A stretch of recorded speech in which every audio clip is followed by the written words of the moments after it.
బండారు శ్రీలత అంశాన్ని BJP BRS రాజకీయం చేస్తున్నాయని ఎమ్మెల్సీ బల్మూరు వెంకట్ మండిపడ్డారు.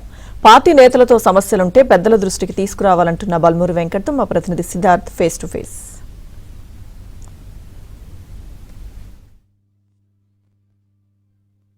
కాంగ్రెస్ పార్టీలో బండారు శ్రీలత అనే మహిళ హాట్ టాపిక్గా మారింది. అసలు ఆ మహిళ ఎవరు, అసలు ఆమె ఇబ్బంది ఏంటి అనే విషయాల్ని మనతో మాట్లాడడానికి Congress party vice president Balmuri Venkat ఉన్నారు. ఆయనతో మాట్లాడుతున్నాం. సార్, మీరు ప్రస్తుతం ఈ పార్టీకి వైస్ ప్రెసిడెంట్గా ఉన్నారు.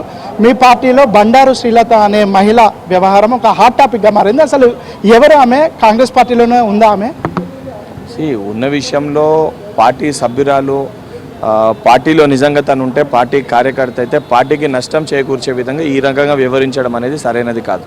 అండ్ నిజంగా ఇష్యూ ఏదైనా జరిగినప్పుడు ఆ రోజు 2022లో కంప్లైంట్ వచ్చినప్పుడు ఇమీడియట్గా శివకుమార్ రెడ్డి గారిని వారి డీసీసీ పదవికి వెళ్ళి తప్పించడం జరిగింది.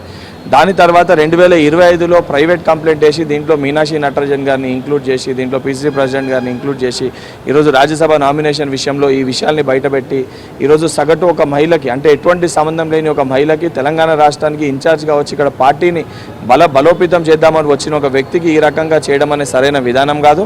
అండ్ ఏదైతే భారతీయ జనతా పార్టీ కూడా ఇంత నీచానికి దిగజారి, అంటే నీచానికి ఒక రాజ్యసభ సీటు కోసం వారి దగ్గర సంఖ్యాబలం లేదు అని తెలిసి కూడా 3 రాజ్యసభ స్థానాలకి నామినేషన్ వేసి ఎన్నికల్లో పోటీ చేస్తే ఓడిపోతామని చెప్పి తెలిసి ఈ విషయాన్ని సాగుగా అడ్డం పెట్టుకొని మరి బీఆర్ఎస్ పార్టీ నాయకులతోటో స్థానికంగా ఉన్నోళ్ళతోటి ఈ విషయాన్ని తెలుసుకొని అది మెన్షన్ చేయాల్సిన అవసరం లేదని తెలిసినప్పటికీ కూడా, దానిపైన ఎటువంటి సెక్షన్స్ దాఖలు కాలేదని తెలిసినప్పటికీ కూడా దీన్ని ఈరోజు ఎలక్షన్ కమిషన్ ఏదైతే దీన్ని సాగుగా చూపించి మీనాక్షి నటరాజన్ గారు నామినేషన్ రిజెక్ట్ చేసి అప్రజాస్వామ్యబద్ధంగా రాజ్యసభ సీటును వారు దక్కించుకోవడం జరిగింది. అంటే పార్టీలో ఏమైనా చర్చ జరుగుతుందా? శ్రీలత అనే వ్యక్తి బయటకు వచ్చి ఇన్ని ఆరోపణలు చేస్తుంది, తనని చంపడానికి కొంతమంది ప్రయత్నిస్తున్నారని చెప్తా ఉంది, తనకు థ్రెట్ ఉందని చెప్తా ఉంది. కాసేపటి క్రితమే తాను ఇంకా కాంగ్రెస్ పార్టీలోనే ఉన్నా అని చెప్తా ఉంది. అసలు పార్టీ అండర్స్టాండింగ్ ఏంటి? ఇప్పటి వరకు నిజంగా పార్టీలో ఉన్న సభ్యులకు ఏదైనా ఇబ్బంది ఉంటే పార్టీ పెద్దల దృష్టికి విషయాలని తీసుకొని రావాలి.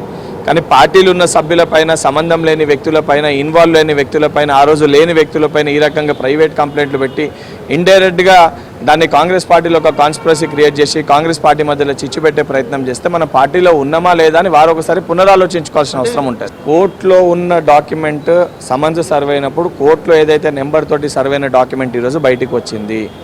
భారతీయ జనతా పార్టీ నాయకులు, బీఆర్ఎస్ పార్టీ నాయకులు నిజంగా దీంట్లో భాగస్వాములు కాకపోతే మాకంటే ముందే ఈ విషయాల్ని సోషల్ మీడియాలో ప్రచారం చేసి సోషల్ మీడియాలో విషయాల్ని బయటికి తీసుకొని వచ్చింది బీఆర్ఎస్ పార్టీ సోషల్ మీడియా. ఈరోజు కుట్రపూరితంగా బీఆర్ఎస్ పార్టీకి సంబంధించిన ఒక పేపర్లో కూడా దీన్ని హెడ్లైన్ ఆర్టికల్గా వేసి ఏ రకంగా ఇది ఇష్యూ డ్రైవ్ అవుతుందో ఆ విషయాల్ని అందులో చాలా స్పష్టంగా మెన్షన్ చేయడం జరిగింది.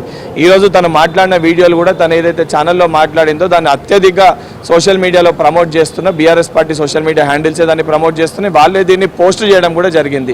నిజంగా భారతీయ జనతా పార్టీకి బీఆర్ఎస్ పార్టీకి ములాఖతు లేకపోతే ఈ విషయాలపైన వారికి ఎందుకంత మాకంటే ముందే వారికి స్పష్టత వచ్చింది, మాకంటే ముందే ఎందుకు దాన్ని ప్రచారం చేస్తున్నారు? ఆమెకి ఏమైనా ఇబ్బందులు ఉంటే పార్టీ పెద్దల దృష్టికి తన సమస్యను తీసుకురావాలి, కానీ పార్టీని డిఫెండ్ చేసేలాగా వ్యవహరించకూడదు అని వెంకట్ చెప్తా ఉన్నారు. Video journalist రాజీవ్తో Siddhartha, ABN Andhra Jyothi, Hyderabad.